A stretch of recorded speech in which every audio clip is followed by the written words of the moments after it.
Well, following months of attacks, the media war against Donald Trump's reaching new heights. However, this time the attacks coming from prominent print outlets rather than television programs or outlets themselves. Germany's Der Spiegel, for example, picked this picture for their February cover.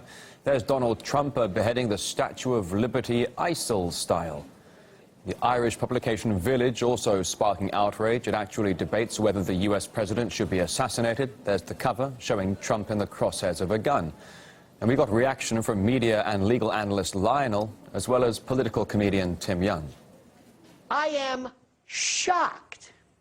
I mean, I understood bad taste, journalistic freedom, but when you have the active, not only the glorification and the suggestion, but the mockery, the comic joy that seems to take place over the notion of our president, my president, the 45th president being assassinated, it defies all logic. What this is a part of, I guess an extension of, this crowd and herd mentality, this psychotic scrum, where people, I guess, are trying to outdo the competitor.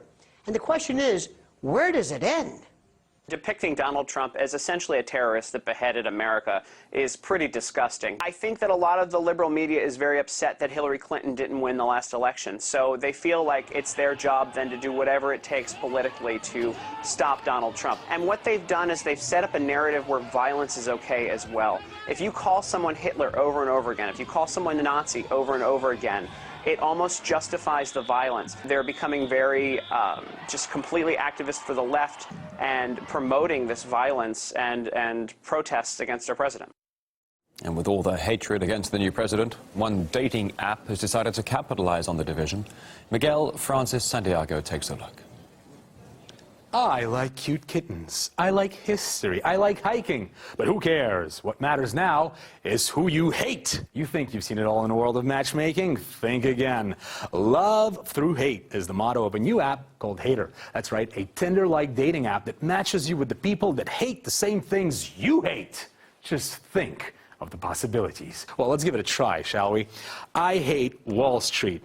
Oh, look how many haters there are just like me, but no thanks, my wife will not approve of this. And then, of course, the most trending hater topic on the app is, drumroll please, ta-da, President Trump, which is interesting since the app came out just shortly after Trump took office. But hey, perhaps it's this new wave of hate the country has been engulfed in.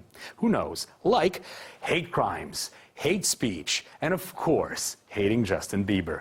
But the peak of this hate movement was really the 2016 elections. I mean, come on, we had people bashing Trump for hating on Mexicans, women, Muslims, while the Clinton supporters were, of course, hating on the Russians, and even on your average white folk. Donald Trump, white people. What exactly has... So, is this a good idea to connect and unite people based on negativity? Remember, there's a fine line between love and hate, but an even finer one between hate and hate crime.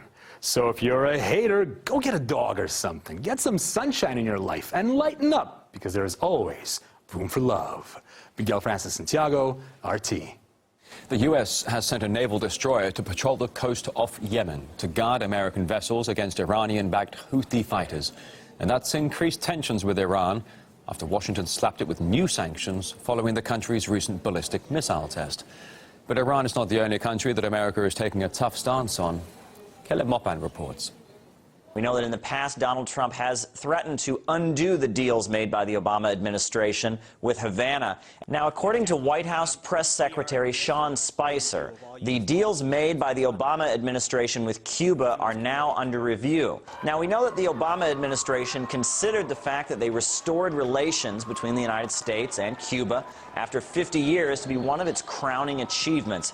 I think it's fair to say that the United States and Cuba are now engaged across more areas than any time during my lifetime, and I'm absolutely confident that if we stay on this course, we can deliver a better and brighter future for both the Cuban people and the American people. We are in the midst of a full review of all U.S. policies towards Cuba. We also know that another country and its relations with the United States are possibly being reset by the new administration.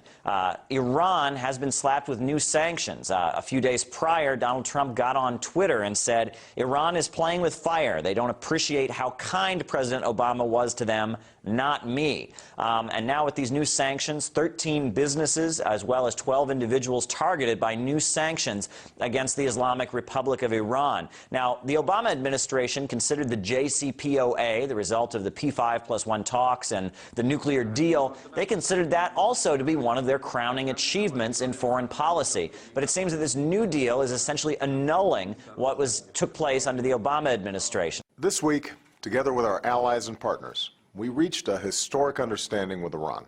It's a good deal, a deal that meets our core objectives. President Trump has severely criticized the various agreements reached between Iran and the Obama administration, as well as the United Nations, as being weak and ineffective. Instead of being thankful to the United States in these agreements, Iran is now feeling emboldened. Iran's foreign ministry says it's going to impose its own restrictions on the U.S. Tehran claimed that the new sanctions are not in line with America's commitments towards the nuclear deal. And we heard from a number of experts who believe U.S.-Iran tensions will escalate and American policy may further destabilize that region. Iran has not violated the deal, is within its rights as a sovereign nation and within the framework of international law. Mr. Trump had voiced his displeasure with the agreement, and he knows very well, his advisors have told him that he can't back out of the agreement because it's multilateral. So what he's trying to do, I believe, is provoke Iran into a very negative reaction. And I don't believe that will work for him. I think this war of words is going to continue. He had promised that he will put an end to the nuclear agreement. Well, he realized now that this is something that is next to impossible. He is going to make up for that by imposing sanctions, in my judgment, will be economic sanctions.